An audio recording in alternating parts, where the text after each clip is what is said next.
Qarşıdan Ərəfə günü gəlir.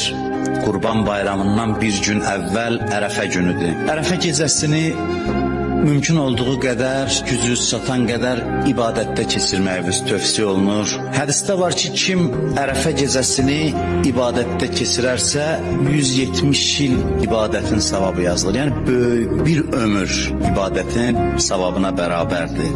Bir tövsiyə də var, alimlər deyir ki, başqa insanları, başqa möminləri çox dua eləyin.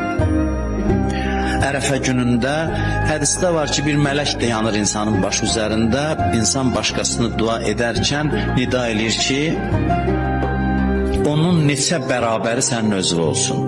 Nə ki dua eləmişdin, ondan artığını özü qəbul edirlər. Allah'tan da arzu edirəm, Allah bütün ibadət eləyənlərin, dua eləyənlərin ibadət və dualarını qəbul eləsin.